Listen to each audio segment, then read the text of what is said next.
Well, hello everyone. Welcome back to another Fired Up Friday with Tiff and I. And we are awesome.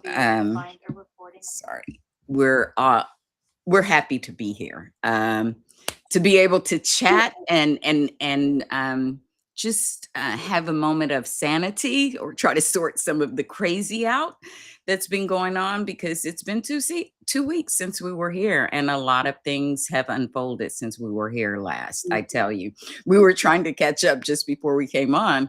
Like, are we forgetting anything? Is there? I mean, the rate of news and incidents that are happening, it's just as Kamala said, high velocity. It's just so frequent and so much. It's really hard sometimes to keep up. And I don't think that we need to be in the moment, in the know of every single thing, because I kind of don't think that's healthy, especially with the war.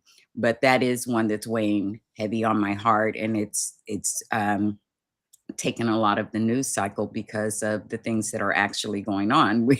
We're just trying to decide like how many planes have been shot down because there was a report earlier today that one was shot down and two people were on it. They've rescued one and they're looking for the other. Now, interestingly enough, one of the articles that I read about that one is that at the same time they are searching, the Iranians are putting out announcements, making sure that folks help them look and find this second person, and they're issuing a reward for a captured American pilot. Okay. Like, how is this real? Like, I sometimes I can't even. I'm like, this cannot even really be on Easter weekend. This is what we're having to deal with the fact that a fighter jet was brought down by the Iranians, who are supposed to be disabled. They're not supposed to have anything, according to Trump. We wiped them out, right? I mean, they Yeah, that's what he said. now. They're not capable of doing anything. And here we go with this happening today. Then we get the notification about the Black Hawks down. And then we hear, and I just got this news right before I saw from Washington Post that said that another fighter jet was brought down. Like, what are we doing? Like, what is happening? What is Pete Hegseth even doing with this war? Not to mention, Trump is bragging last night about bombing a bridge that supposedly was carrying, a means for them to get to a certain place. When it comes to fruition about all the things that have happened, the person who's like in charge over there said the bridge wasn't even functional. So you and the people that were on the bridge, they were going, it was apparently a holiday yesterday in Iran, and they were having a picnic, and he killed innocent people. They killed innocent people on this bridge. And then when the rescue people came to help them, they bombed those people. So I mean, yeah, they're gonna take down our fighter jets because you're killing innocent people over there. You're not targeting nuclear plants or whatever the things that they keep on saying they're trying to target. That doesn't seem like what they're actually doing. And I do fear, and there's many reports out there that while they're saying 13 Americans have been killed, soldiers, people that work in that arena, there is hundreds. That's what the reporting is saying, that there are hundreds of people who have been killed. There are hundreds of people who are injured, and we are not getting proper reporting coming out of the war because apparently there's I'm assuming there's not enough journalists on the ground. I mean, it is Iran, so we don't really know what's happening. And I feel like we're being blindsided, and we're going to start getting really bad news. And I'm fearful of that. Very much so, Tiff. And of course, I'm a veteran, and I know like just the way that they are going about this, and constantly purging like experienced military people um, because of their DEI hangups. But these are people who have the experience and the knowledge to actually fight a war. And they are creating more and more wars. Like, he still hasn't given up on talking about going into Cuba. So we could expect that any day. That wouldn't be a surprise. And while we do have the largest military in the world, there is a finite number of troops, and there is a finite number of weaponry that we have, and they are burning through it. And you will burn through it faster, and it will be less effective if you have all of these conflicts that you are starting in different parts of the world. It just won't work. We are not going to win in that kind of setup.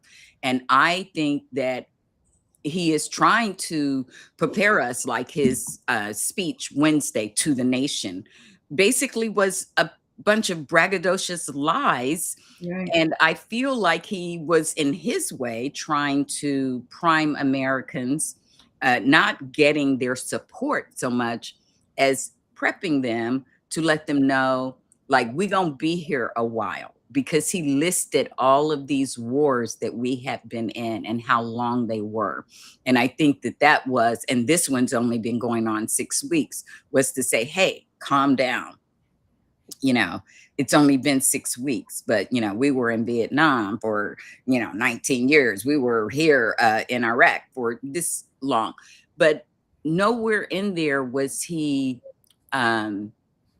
feeling or conveying his concern for the military men and women. And what is so ironic and also disgusting, a lot of people I know probably don't realize this, but April is Military Child Appreciation Month. Okay.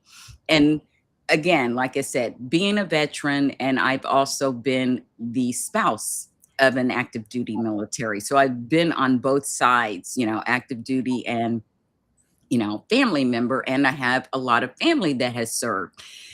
And when military members go to war, their families are serving in some capacity too, because they are missing that family member. And of course, this is Easter weekend, and all of this is being generated from his ego and greed and power, and Benjamin Netanyahu's as well. And Hegseth's trying to get in on the game, because I'm sure you heard about the report of his private broker trying to secure some stock deals before we actually went to war. And people are going off about APEC. I'm like, do you guys realize they are a drop in the bucket? Like, there are defense contractors, fossil fuel companies, and people within this cabinet who are making money and applauding and cheering on this war. Yeah, the market manipulation is very, very telling, right? I mean, we see what they're trying to do. One day, the thing is, Trump is like so bipolar. It seems to me like one day he's like, one day we're like, we're gonna leave in like 2 weeks. One day we're not gonna do anything. We're gonna withdraw, and we won the war. It's like, I can't keep up with his craziness. It's too much to handle. But the way that it seems, and I've never been in the military, but it just seems to me that the fact that they fired so many generals, like within the day of yesterday, like there was like, I don't know, 13, I think. Secretary of the Army. Hello. That's the person who's leading the charge here. And it seems to me that they're saying things to Hegseth that he doesn't, despite the DEI foolishness. It seems to me that what these generals are saying, because generals, they have to look out for their people, right? They're just leaders of other human beings. Exactly. So they're not gonna agree to do something, a strategy that is going to harm and put their soldiers at risk. And it seems to me that they are trying to give warnings to say, no, this is not a good idea. Don't do this. This will cause more conflict. This will cause more issues. I honestly, as I think about it, and maybe I'm just like not I'm just clueless, but I don't remember hearing about F-15s falling out of the sky during Afghanistan or even in Iraq, because they didn't have those kinds of capabilities as far as I remember. But, and of course, we've had Black Hawks Down. We had a whole movie about that.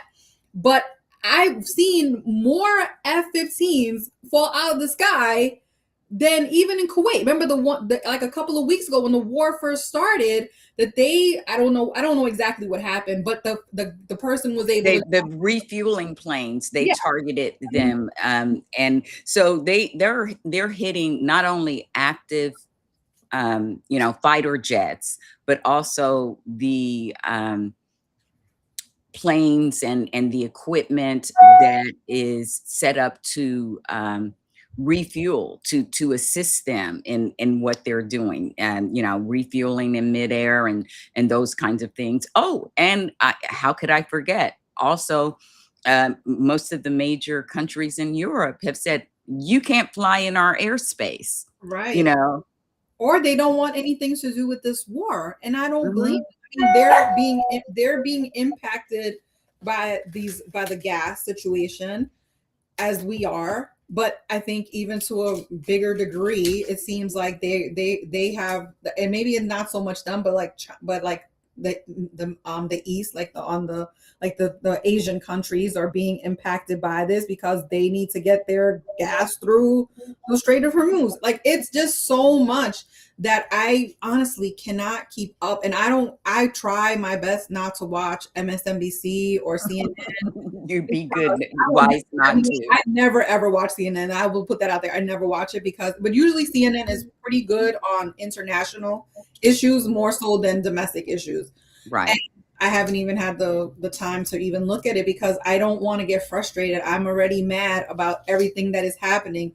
This man is asking for, they put out their budget today and they want to cut a bunch of programs. They want to cut the program that helps with people with their energy bills. Like, what? We are paying way more for energy from data centers, from war, like, and this is what you want to do. Like, you want people to have to pay more for their utility bills. Like, this is assistance. Like, I don't understand. There was so many things on this list of things that they want to cut that was just so problematic, but yeah, you want to put more money for war. Exactly. I mean, and then on Wednesday, he actually said he's not interested in supporting people providing daycare and Medicare and Medicaid or any of those things. Like, Crazy, which is so crazy because I mean, you want people. I thought about this day. I was sitting in the line for like Starbucks to get my Starbucks this morning, and you're literally saying you want to cut. We don't have money for daycare, but yet you are forcing women to have babies in certain states now. So where are these people supposed to get the assistance to be able to support their children? You don't want Medicaid, you don't want Medicaid, you don't want any of this stuff, and you don't want daycare. How are parents supposed to go to work if they don't have the ability? We're losing jobs. I don't even that jobs report that came out this morning was so suspect. Okay. mm. Anything coming from this government at this point, I mean, I feel like we are a third world country because we can't believe anything that is coming from this government. I don't trust them, depending on some of the sources in there, some of it may be reliable, but they're lying. And I feel like what is happening, the reason that we're exhausted by all of this is because he's a narcissist, and we are all experiencing this narcissistic abuse, and he is just flat out lying on about what we have done, what we plan to do, what Iran is, doing, like negotiating. He keeps talking about negotiating, and Iran's like, nah, we're not talking. No talks going Right. on here. And why should they? In fact, because both times that they have tried, they have been attacked in the middle of negotiations. Right. So And then we get to today, and I'm just like, what is even happening? Like, what we are, it to me, like I said, I'm not an expert at this, but just from the outside, well, inside looking looking out and in, however you want to look at it feels like we're losing this war. Like slowly but surely, we're losing. We're at least losing the narrative around the war. We may not physically be losing the war where we don't. I mean, we're not losing people. That's so we think. I think enough have been lost already, but it just feels like we are being outsmarted by a country who is now run by somebody who is not 80 something years old. That Ayatollah is dead. His son, who is now, I think he's like in his 40s or 50s, 50s, I think, yeah. and he is now running this country along with, what are they called? The IGRC, I think that's their name, something like that. They're running this IRG, IRG, and they're running this country, and they are, to me, seems like we're being outsmarted because we have a stupid idiot that is running our defense department who doesn't know his ass from his hand. He doesn't know what he's doing.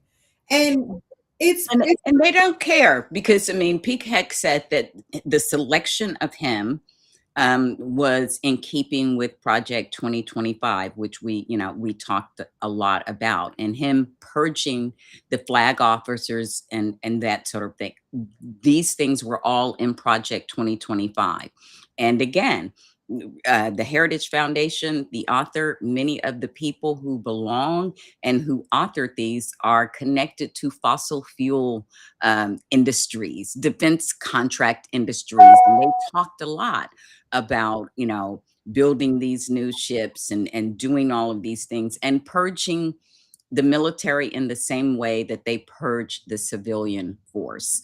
I mean, of course, that had devastating effect, and it's still having it. And the military will be even more catastrophic because at the same time that they're purging experienced people, they are trying to propagandize and nationalize the military with Christian nationalist bullshit. I mean, he is having meetings in the Pentagon with his minister and, telling these troops things like, this is a religious war and, you need to do this for God. And you're talking about a country that is a theocracy and all the things that they do in the name of religion. And how is what we're doing any different? It is not. They're screaming to Americans and, trying to get them all afraid of Muslims being here. Of course, Andy Ogle's my representative, talking about kicking them all out, and the rest are beating the drums about Sharia law.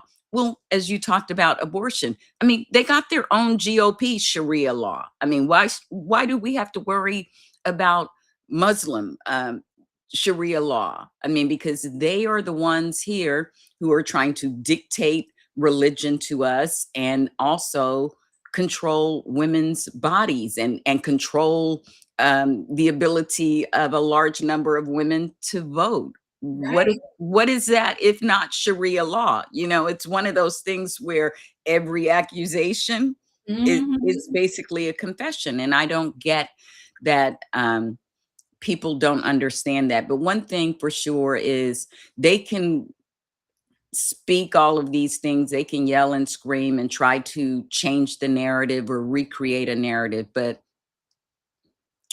when the body bags start showing up, they can't whitewash that. And families are not going to accept their lies. And military families will start to speak out. It won't be sustainable what they're doing, and it is a damn disaster. It is really a gift to Putin. It really is. Yeah, because we ended up lifting sanctions from him, didn't we? Didn't we lift sanctions from Russia? For him and for Iran. Which Okay. makes no sense. Which makes no sense. Like, what are we even doing? Like, this doesn't. None of it makes sense in our tails. Yeah, it doesn't make any sense. Like, I am so frustrated with this whole situation. Not to mention, when we're talking about the fact that I don't know if people even realize what happened yesterday with the budget, like with like not the budget, but the DHS stuff that Mhm. Wednesday they came back. The Republicans said they have a deal. They had a deal between Thune and Johnson, right? And then yesterday the House had a meeting and they said, no, we're not going to pass. We're not going to do what they want us to do. We're not going to pass it. So it's going to be pushed off again. So now we still haven't had that piece of the government funded minus ICE, which already has money. CBP already has money. But the rest of the people are still not getting paid because they are paying TSA now because of all the things that happened at the airport over the last 2 weeks.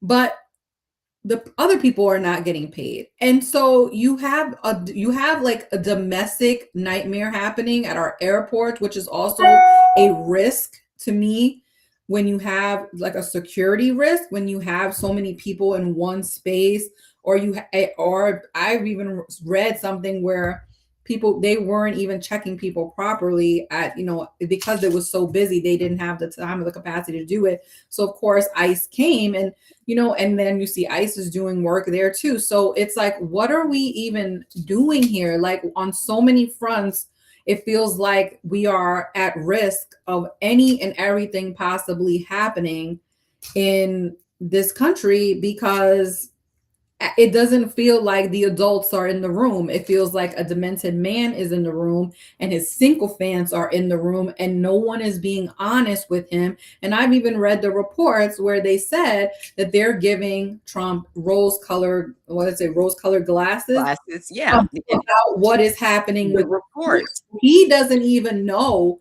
what is really going wrong with this war. And it makes me think of kind of how people, we went through this whole thing with Biden and he was old and there was reporting about his own staff that was doing the same thing. But I feel like with Trump, I mean, Biden at least had good sense to understand understand what's going on. Maybe he was naive and so was Obama in many ways about how they look, about the world and how people like viewed them and what they were doing. I think Biden definitely had some blinders on when it came to the Israel Gaza war, like, in retrospect, as you kind of walk through it. But I feel like people are not being honest with Trump and he believes that he's winning this war. And I just don't see it. I just don't see where we're winning in any way, shape, or form. When I see today gas is $4.29.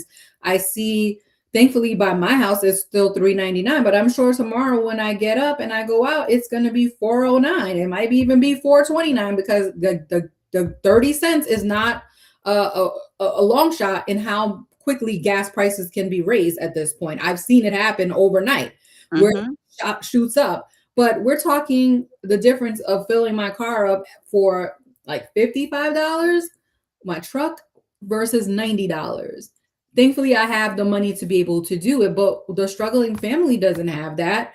And yet you're telling them we don't care about your benefits. We don't care about if you have to pay more for all these things.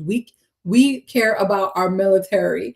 And I'm just sitting there like, okay, you care about your military, and that's great and all right, cool. But what about the people? Because I think I said this on Wednesday when we were talking. He is driving many of us to actually become America first, but not in the way that he wants us to be America first, like a whole different way. And that's scary. It really is, because he really doesn't care about the military either, because he is, putting those servicemen and men and women in harm's way, putting them in not well thought out situations, taking away good leadership from them, which is a disservice to them. And he doesn't care about them. And he showed that he didn't care about the military in his first season, when he ragged on John McCain, and then, his chief of staff asking it, I don't get it. What's in it for them? So he sees the military as one of his dispensable tools, expendable tools, and, like toy soldiers in a box, or whatever. Just shake them out and just move them around, play with them, and then, you know, throw them back, whatever is left or remaining. And that is the sad part, because most presidents really don't enjoy sending their military and men and women into war. And they really do seem to, even Bush W., whom I didn't like, he seemed to have an idea of what he was doing, and he was able to convey and talk to Americans and let them know that he cared and tried to bring them on board, even if it was to under false pretenses. This guy doesn't pretend at all. He acts like this literally really is his country. Like, and the military, everything belongs to him, and he can just do what he want. The White House. I was glad,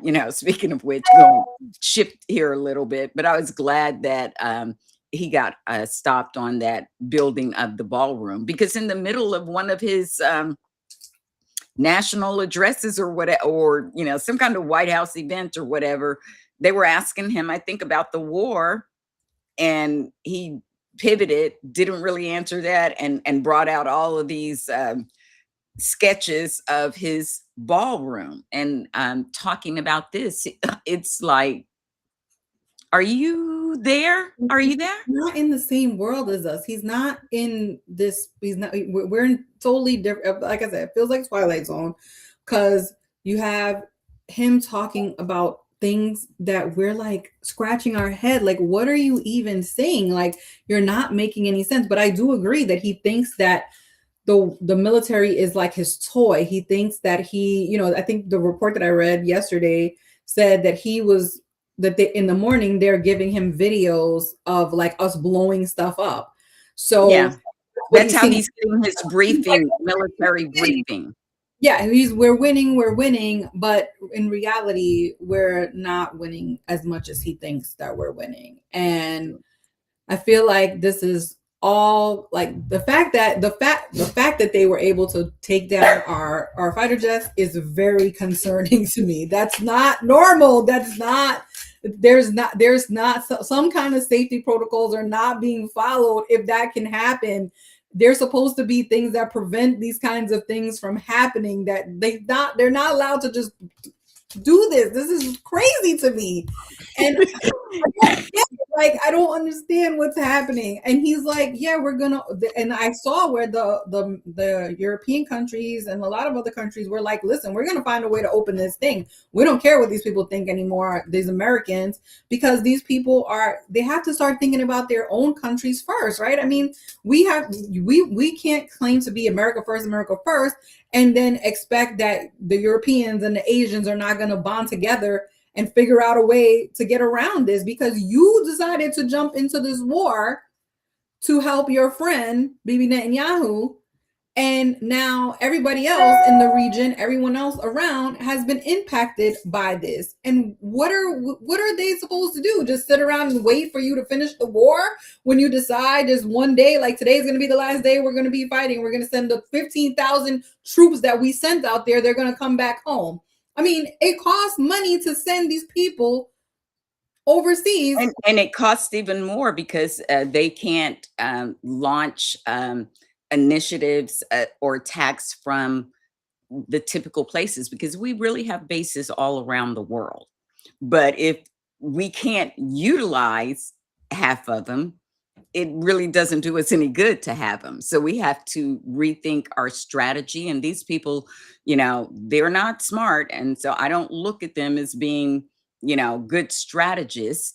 They're just, it's like throwing darts at the board, but it is, American lives that are at stake, our economy that's at stake. Like, he is literally destroying the economy, and it seems very intentional, the things that he's doing, and he's making sure the destruction for everyone else, whether that's health issues and real economic issues like gas and the cost of food, but infrastructure and those things too, because he's also paying millions to companies, energy companies, not to develop green energy, these wind farms and things like this that were part of the infrastructure bill.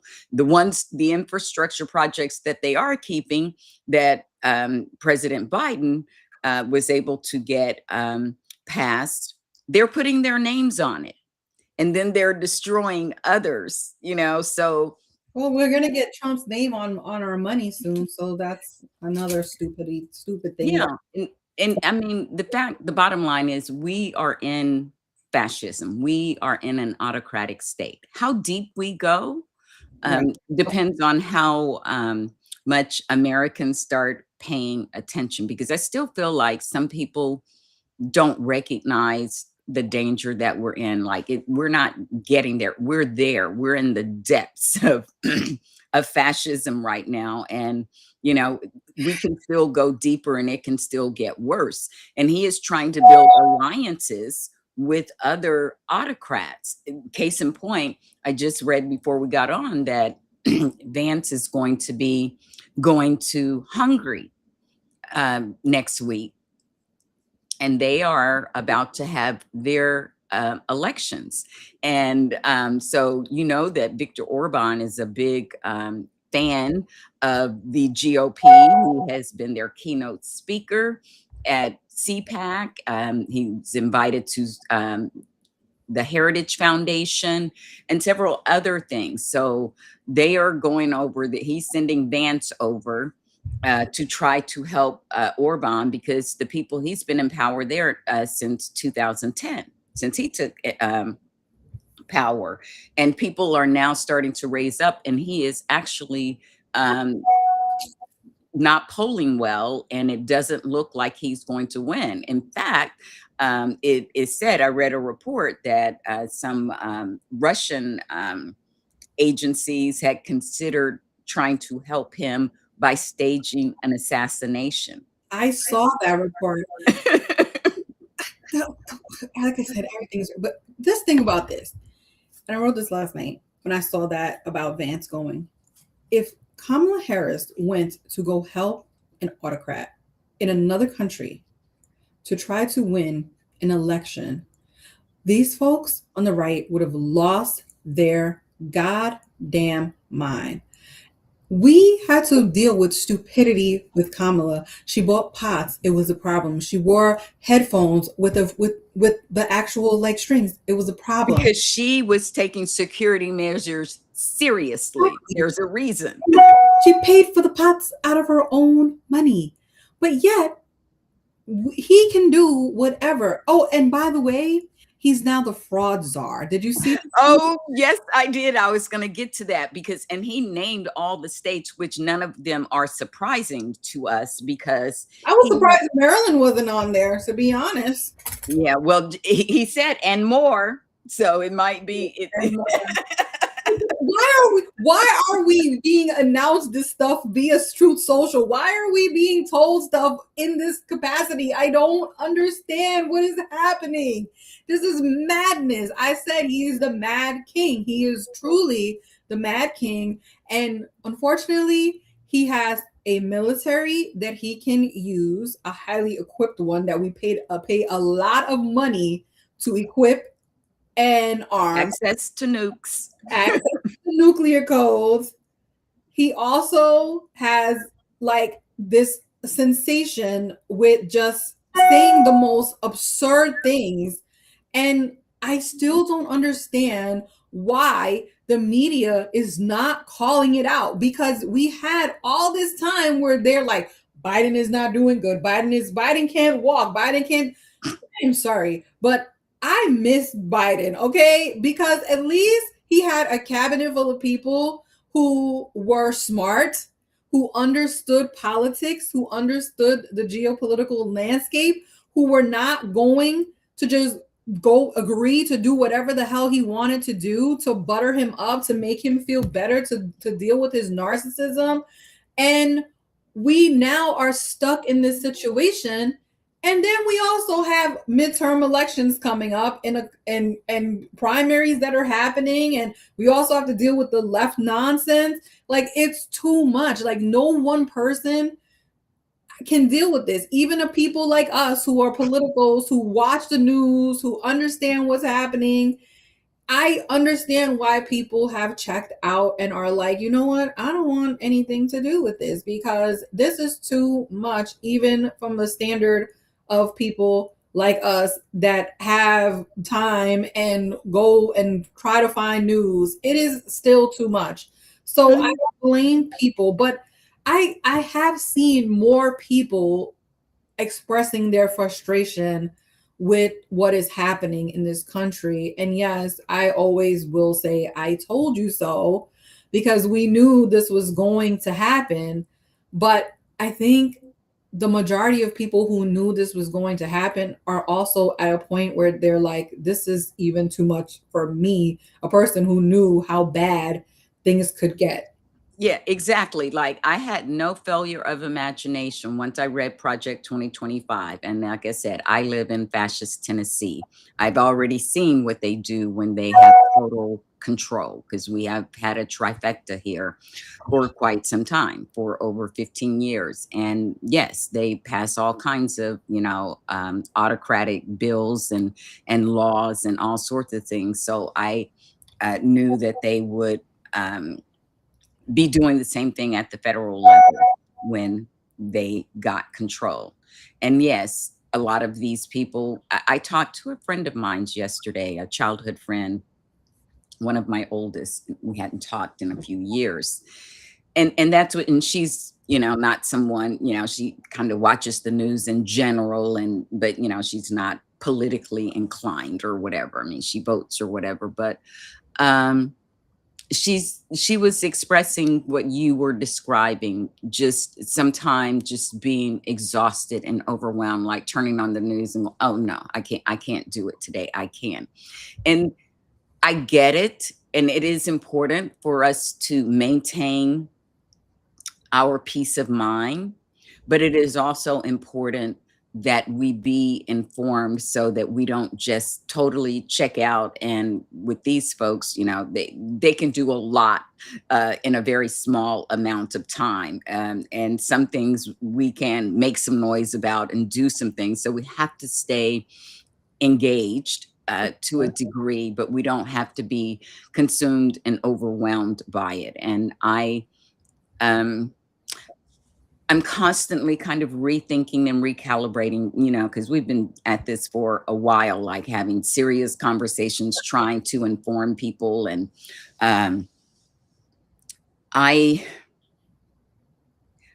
constantly rethinking my approach to it because sometimes I just feel like, you know, we told you, Right. we've been telling you, we've been talking about this. What else can we do? And I'm still looking for answers. I try different things, but I also, of course, long time ago gave up trying to waste time on um,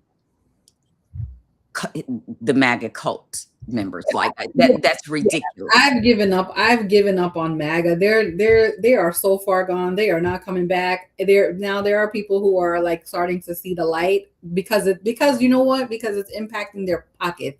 And because this country is all about money, when it always comes down to the bottom line of what people are feeling in their pockets. And unfortunately, when gas rises, I think about 2021, 22, when we started having like major inflation issues. what Hmm. what was the thing that really drove people to be upset with Biden? It was mostly gas. It was mostly gas that drove people crazy, because yes, they were paying more for food, but you can adjust what you buy at the store, right? If you are a person that likes beef, which beef is at an all-time high, I think, at this point. If you are like, okay, I like beef, but I'm not going to be able to afford that. So let me just buy more chicken. I'll eat more vegetarian meals. Like, you can adjust around food, but you cannot adjust around gas if you have to get to work. The price is the price, and you have to pay it no matter what. And especially if you live in a place where there's no transportation, you have to drive. So you're gonna have to spend this money, even if you have to. Yeah, because if you live in places like Tennessee, I mean, we don't have a strong mass transit system. So you're gonna drive to get to work. I mean, some people that live in maybe in Nashville in the city can ride the city bus, but they're not even that reliable or that frequent. So it is difficult. And as you said, those kinds of things touch everyone. The problem is, I think people are feeling it, but some of them are still failing to attribute the blame to the right people and things. They still somehow or another still try to figure out a way to blame Dems, and Democrats. And some of these, when we talk about the media, we know that the way that people, especially young people, consume media has changed. And they're getting more of it from social media and those types of things. People in my age group and older, are still mostly tuning into your traditional mainstream media sources. That's problematic too. So I'm trying to talk more to people because I don't think, like you and I, that they recognize that the ownership and the behavior of these mainstream media channels have changed. And so people are getting propagandized. They're getting propaganda, left, right, everywhere. It's so hard. And that basically syncs up with the purpose of, the Russian propaganda, that started here, this information war, because that's what they want people to get to a place where they're like, what is truth? Like alternative facts. Yeah. Yeah, Who can know? which unfortunately many people believe, which is insanity to me. But also, I do think that we are living in a grievance culture, like the culture that has been kind of cultivated over the last couple of years is when it comes to social media, is that people want to hear other people express their anger, their frustration, and it just kind of feeds them because there's somebody that's raging as much as they feel, but half the stuff that they're raging over is not even the fault of the people that they're blaming. In some cases, listen, Democrats are not perfect. You and I have had this conversation many times. I have my criticisms of Democrats and the things that they do, but But they're not fascist. they're not fascist, and they also are trying to do good. Sometimes they're met with limitations in the fact of vote. Like we obviously talk a lot about civics on here and in what we do, but people don't understand how things get done in this country, right? Sometimes I listen to the craziness on that side.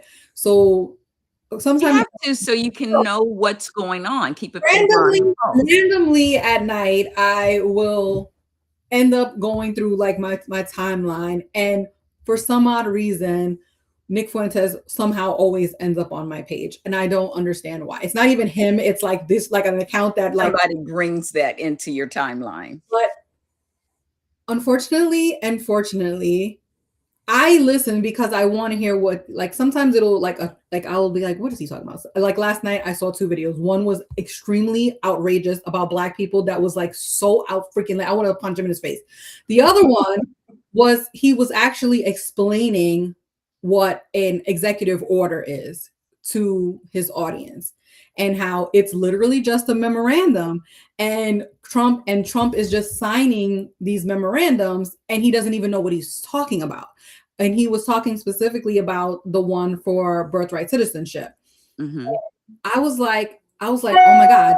First of all, I definitely was a little high, but I'll admit that because I wouldn't probably listen to it otherwise. But I got time. I was in the bed, like that's my sleep regimen. I was like getting ready to go to sleep. And I'm just sitting there and I'm like, oh my God, he actually understands civics. And that is also a big problem that we have on the left because people don't understand civics. This guy is a maniac. He's a freaking bigot like no other, but he actually understands how the government works. And I was shocked by how much he understood about the process. And he was trying to explain to his audience that Trump really sunk himself in a hole because he tried to do this birthright citizenship via this memorandum, aka executive order. And whoever told him this was so full of shit because they don't even know what they're talking about. And of course, it went to the Supreme Court this week, and they were, talking. They had a hearing over it, and he's like, he's gonna lose. He's gonna lose, and the whole point was that Trump, he kind of was like, we're going to do immigration. And then once you start talking about immigration, people fell for that. That was the moral of the story, that people fell for what Trump was selling them about America first, because the focus was supposed to be on immigration. But now that he's in office, it's not even about immigration anymore. It's about war. And it's about other issues that money, exactly, and helping Israel and all. He had valid points in what he was saying. He's a maniac, but he had valid points in what he was saying. And I'm just sitting there like, why do people like get drawn to some of these folks who are talking heads to me? They're just talking heads. They're just, he's not anybody but a talking head. I could do the same thing, and I could do it with grievance, right? I could be on social media all day long as my job and bitch about the Democrats all day long, and I would probably get a whole lot of likes. Yeah, because that you touched on something. It's like grievance politics, and they're using it to increase their algorithm to gain more followers or whatever. And it's good that he does understand civics. It's sad that he understands that, but interprets and has these political takes. Way he, like, if he was like, you could always tell from people who actually understand civics who don't understand civics, right? The fact that he understands civics and is also extremely bigoted is, to me, a scary thing. When in comparison to somebody like the Piker dude who does not understand civics and is just angry at Democrats all the time. So you have one segment of people who are listening to that person on the right who actually understands politics and actually is attacking Trump, which is crazy, right? It's kind of the same thing. You're attacking the party that you belong to. Then you have Hassan Piker, who is also attacking Democrats, but not in a way that makes like any kind of sense.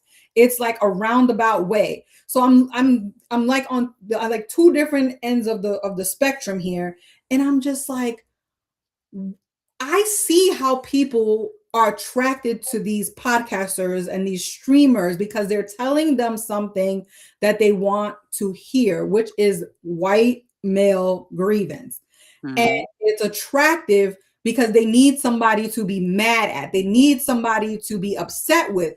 But I get the right side. I get why they're mad at Trump, because he basically lied to them and said he was going to focus on one thing and the other. I don't really understand what the other person is mad about. And how is that going to help get rid of the person who is in office now? Because that is supposed to be our goal, right? As we talk about midterms, the goal is to get rid of the people who are the fascists. What we're seeing is in Florida, we won 2 elections there. I love it. Saw it coming. Well, at least even the woman who won, she was like, listen, I did all I could, and we got to the day and I won. And she was proud of herself, which she should have been, but who would have thought, right?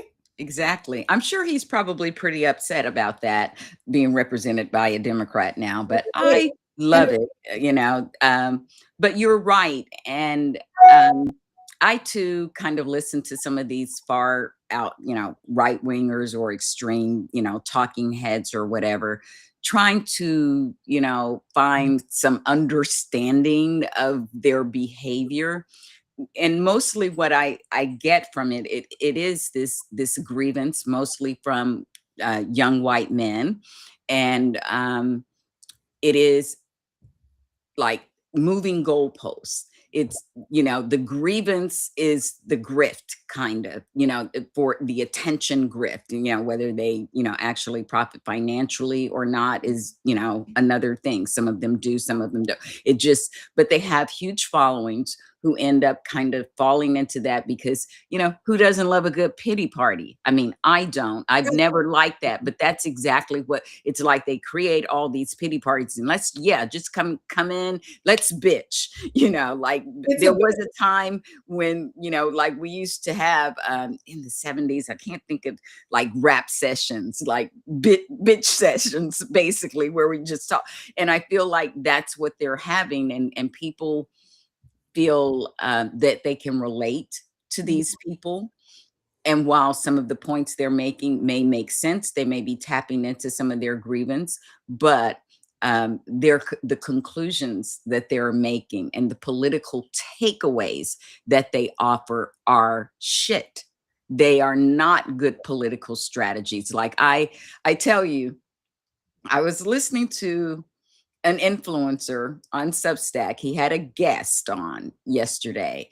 And it's one that I listen to a lot because I know he has a big following, and I don't like the way that they kind of bash the Dems. And so I try to get it in there and give a little pushback, not stir stuff up too much, but like, here's something else to think about, or why are you saying this? Or why aren't you saying that?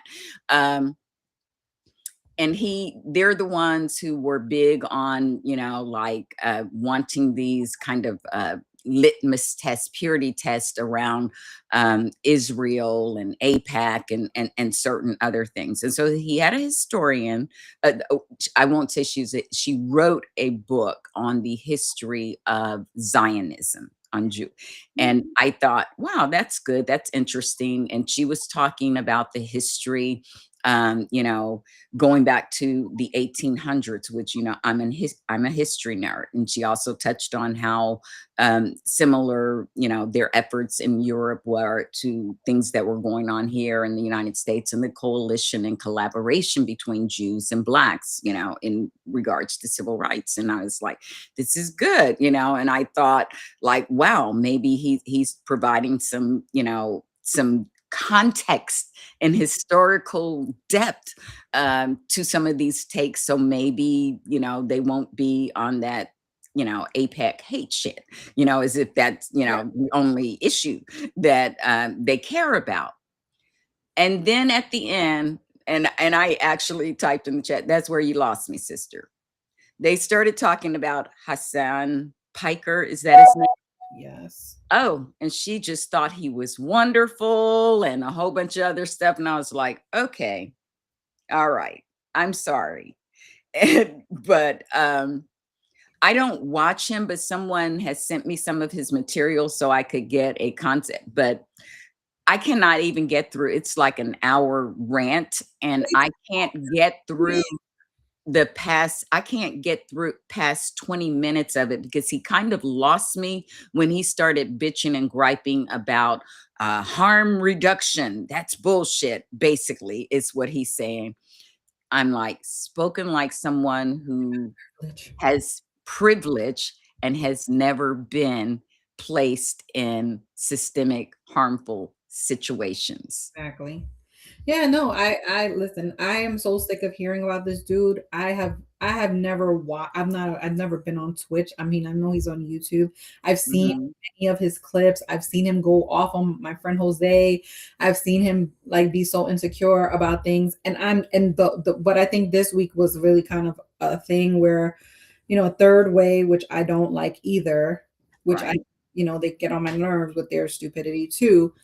They were like saying, people shouldn't go on his shows. And I'm like, yeah, but the easiest thing for, like, in one way, you could ignore him because no one even knew who this dude was. I mean, he has a following, he's a niche following of people who like to hear that kind of talk of him bitching and complaining and just kind of going off and saying things.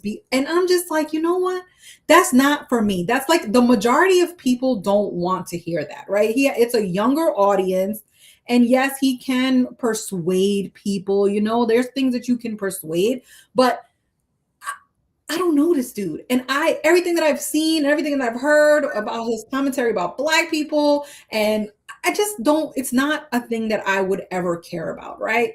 And the fact that Democrats and the media are paying this dude so much attention, he is not going to influence an election. Let's be clear about this. He will have a select, the people that are listening to him are likely never going to vote I anyway. was going to say they're probably not even voters anyway, and so to give all you're doing is helping him to really increase his Right. visibility, and again giving him really more attention and influence than I think he deserves. You know, But that's what this is. It's an influence. It's a culture of grievance. It's a culture of attention.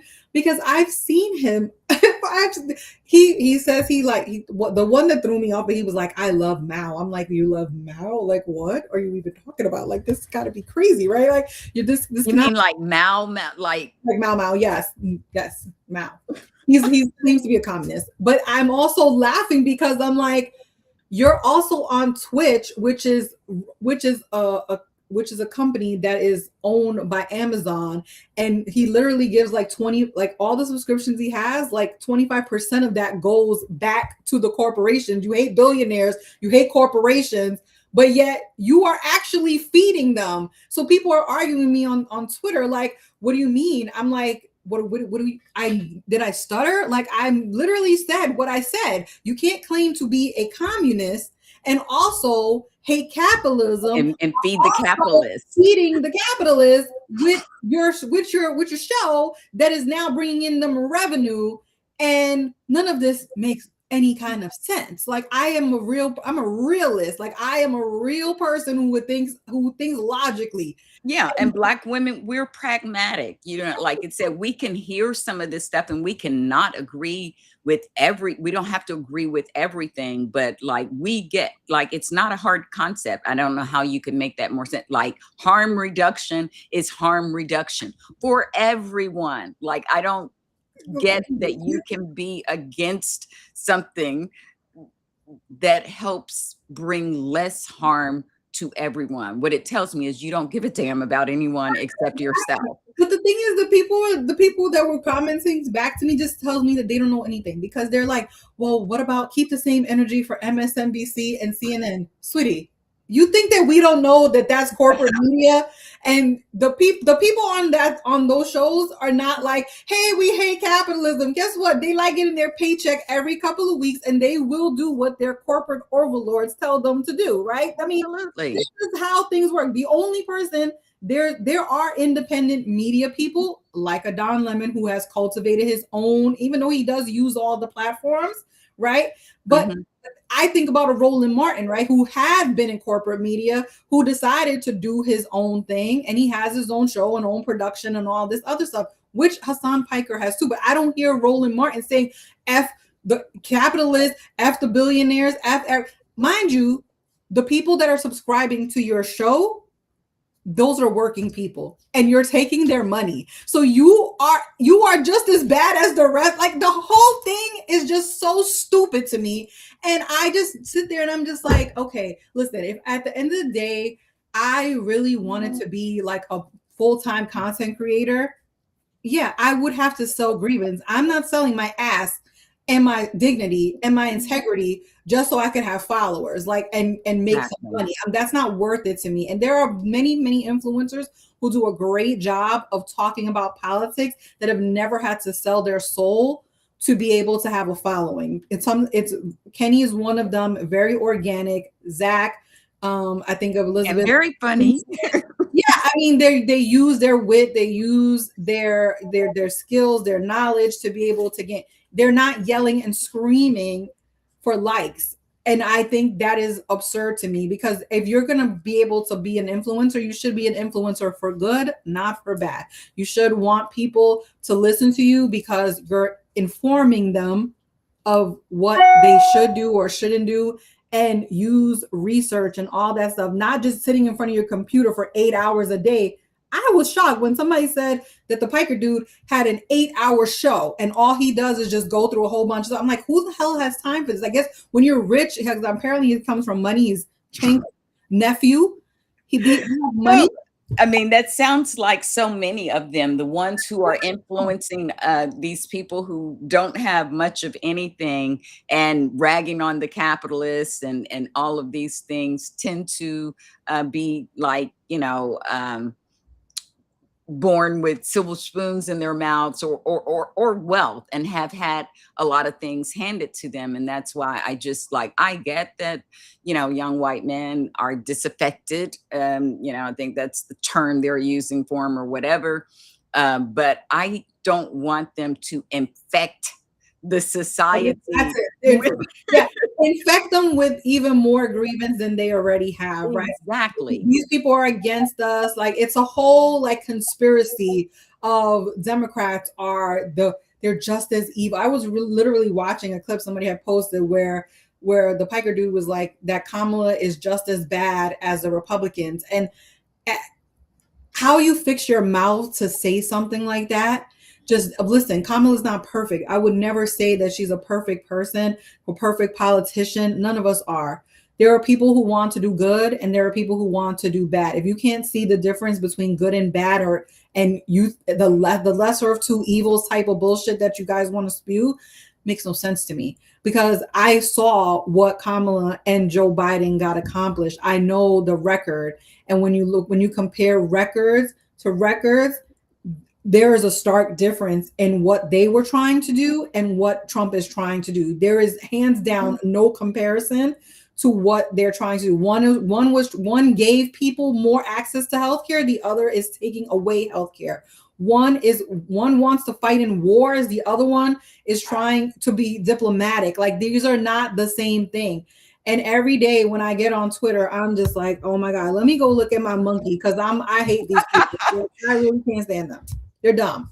Yes, I know. Well, what I do is I just unplug totally, and I am, got my little balcony nursery going out here and getting into my gardening, and that is really bringing me a lot of joy. But yeah, I continue to think about the influence that they have and the danger that they pose, because we are in an information war. We have an election coming up, and the way that the places that people are getting their information um, is kind of disturbing to me, because we know that, like I said, a lot of older people, they probably aren't aware of the changes in ownership of some of these larger media stations. And so I think sometimes the subtlety of it's not necessarily what is said, but oftentimes what the information that is not said, or the emphasis that is the emphasis they take on certain things. And it just again goes back to my passion of trying to help people to and encourage people to use their own minds, and to become civically engaged. Like, you don't have to know everything, but as you said, like, they're running platforms, and Carrie said over here, because he's collecting from all these streams and things. You can get your information from a lot of different sources, but I think people need to start using their own critical thinking skills, and following all these influencers and these people, like, kind of just parroting what they say, just because you like them and you agree with them or whatever. But when it comes to politics, what is bothering you in your own community, the things that are affecting you for good and for bad. And you need to try to focus, we, the collective, we need to lean more into our local politics, and know what's happening, who's serving in certain positions, running for certain things, because a lot of the things that these guys are talking about, a lot of those things are out of our control. But the things that are in our control in the local areas, our votes and stuff, can have a big impact on us. But I don't think, because the schools are not helping with civic lessons and education and involvement, I just continue to, like I said, to look for ways to continue to get people to be um, informed and civically engaged. Try to point out good places and sources for them to go. And I'm glad that you highlighted Dawn and Lemon and Roland Martin because I love what they're building. There are other people who are building some good independent. Even Midas Touch, right? I mean, Yeah, that's not a platform for me because I don't see any black people on there at all. It's no brown people, right. no white people. Let's keep it real. But I do appreciate that they do have a platform to be able to give people. Thing is, it's so funny because when I think about it, where do I get my news from? I don't watch any of these shows. Like I'm not a podcast kind of girl. Like we do our shows. I have my show with you, I have my show with Kenny, and we have a following and people that watch us, and I appreciate that. Absolutely. I'm not a person that watches other people's stuff, and I will watch. I watch like maybe one show per evening, which is usually on at 7 p.m. I like Simone, so I'll watch her show with Michael Steele, and I always, just kind of see what they're talking about, and just like Right. I, Because it's like I love the three different perspectives that they come. Yeah. and Mhm. they have a conservative, which is Michael, he's not really conservative anymore. He's a pretend conservative, but I like the dynamic of the show, and that's basically all I watch in terms of news. But I get news like fed to me, like from obviously written news, like Washington Post, New York Times. I get constantly getting updates on what is happening, but I don't allow people to influence the way that I feel about certain things. And I feel like people shouldn't allow that either. Listen, if you don't think the Democrats are doing a good job, there is nothing I can do to get you off of that point. But if you want to understand why they're not doing the things that you want them to do, then that's a different story, right? Because if you've already made up your mind that the Democrats suck and there's nothing they could do, ain't nothing I could do to fix that. But if Exactly. to learn about why and how and what is happening. And what maybe you can do, how Yeah, you and so that's kind of my approach to it. It's like, do I want to make videos? No, but when I see things and I want to talk about it, then I will get on TikTok and go and make a video and kind of talk through whatever the issue is, because I do understand that a lot of people don't understand the dynamics and the ins and outs of what is happening within the Senate, or what's happening in the House, or what's happening, even with the presidency. Like, they just don't understand how any of that works. And if they do, maybe they do understand conceptually how it works, but the inner workings of it is really complicated, especially in the Senate. So that's why I feel like, okay, let me go and talk about this. Yeah, am I going to laugh about Pam Bondi getting fired? Absolutely. It's the goddamn Game of Thrones over there right now. Everybody's on the goddamn topic. winter is coming. Yeah, winter is definitely, well, but maybe it ain't coming. Maybe we'll flip it around and say summer is coming, right? The heat is Yeah.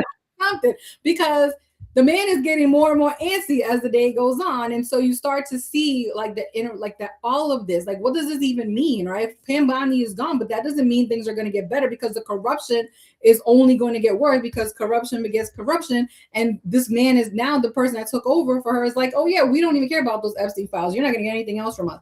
So you start to see how these things start to play out. And so I feel like that's where my influence comes in, to be able to explain things a little bit more realistically, and to be able to make people see kind of like the thought process behind it. Because sometimes the thought process is very strange, especially coming from that man in the White House, because he's crazy.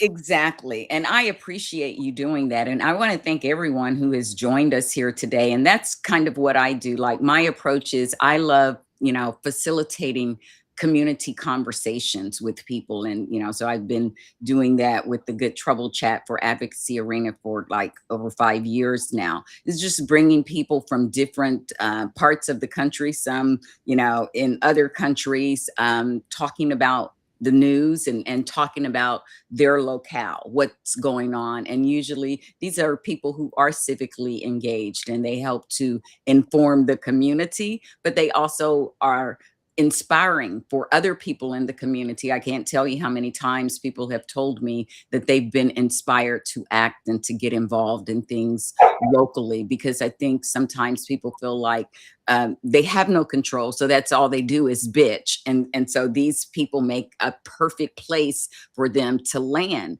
And if they, unplug a little bit from that and think about the things that are happening around them, and what they can do, and who is affecting that, because I know a lot of people don't even like politics at all. So that's a big thing for me, trying to help people who have that kind of feeling, to understand, like, you don't have to know all about it and be, consumed with it, but just understand it affects your life whether you care about it or not, and Exactly.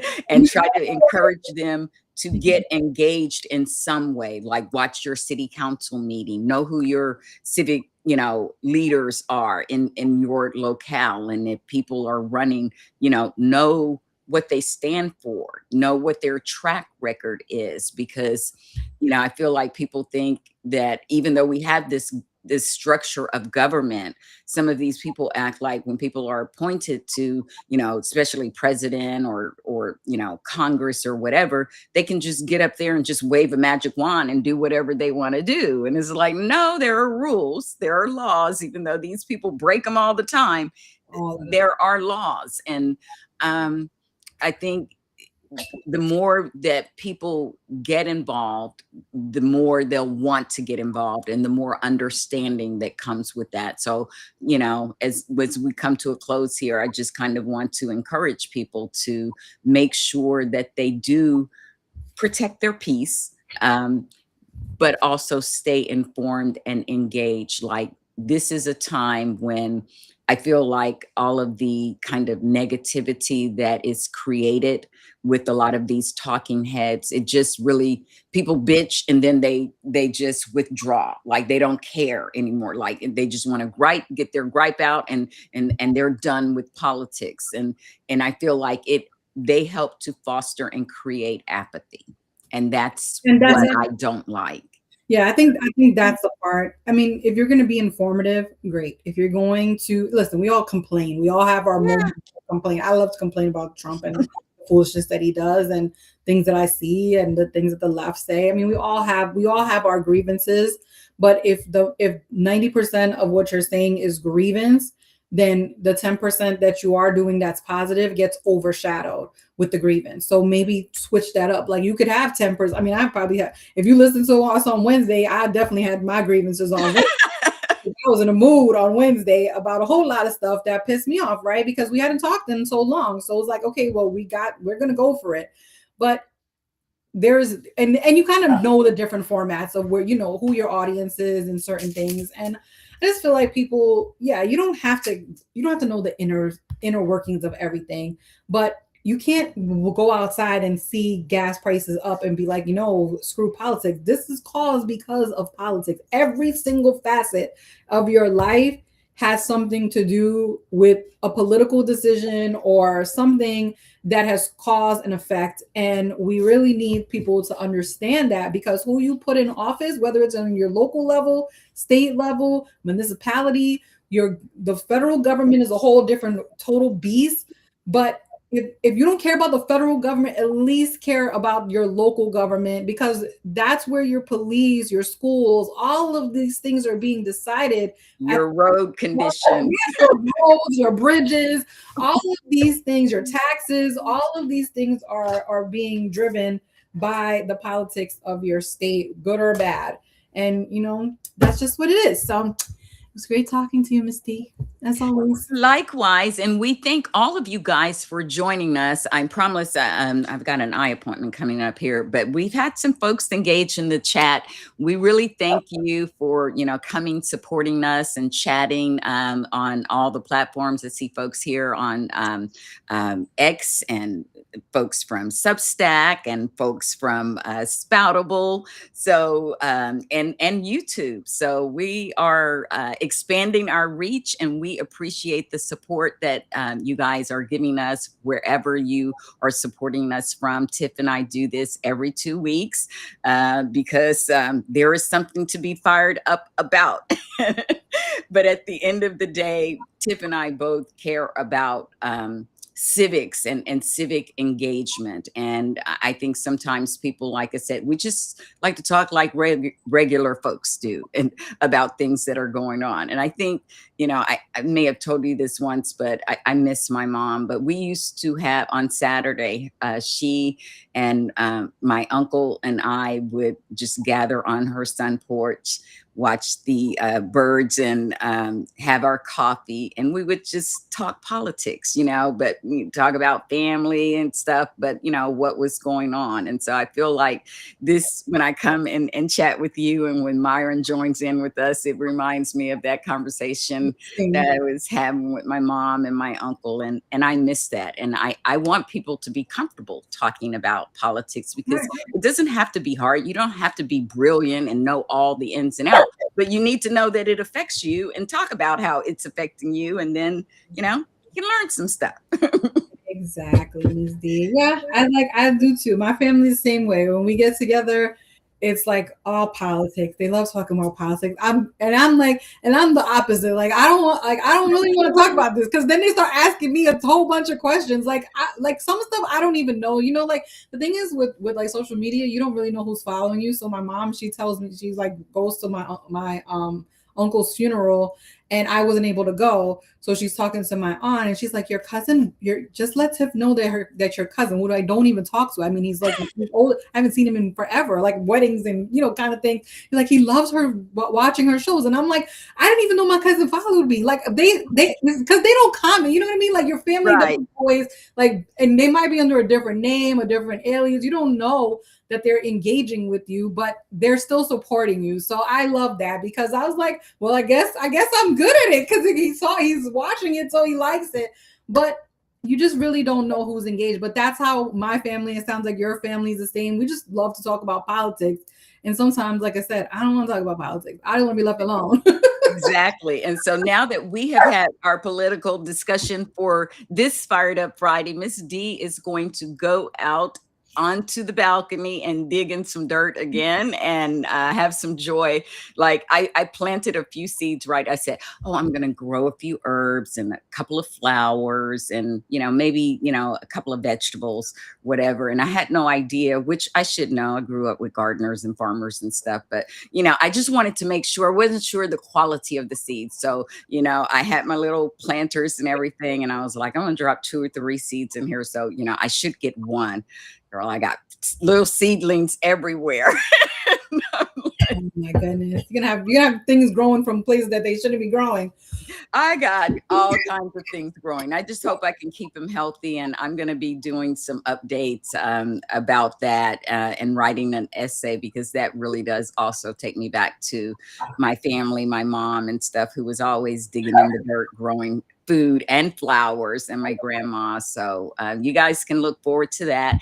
If you're not following Tiff and I, please follow us. She's Candidly Tiff on all the platforms that she's on. She's on everything. Yeah, she's on TikTok and a lot of the meta platforms, IG. Miss D is only on Blue Sky, Substack, the Hellscape, formerly known as Twitter, and Spoutable. But follow me there, and just check me out on the podcast advocacy arena, trying to bring you good content and information, and not inundate you too much, but just encourage you and nudge you to stay informed and stay engaged. So until the next 2 weeks, we will see you then, and want to wish everyone a wonderful rest of the afternoon and weekend, and a happy Easter if you celebrate. Happy Easter as well. All right. All right, Ms. D. Talk to you later. Bye. Bye-bye.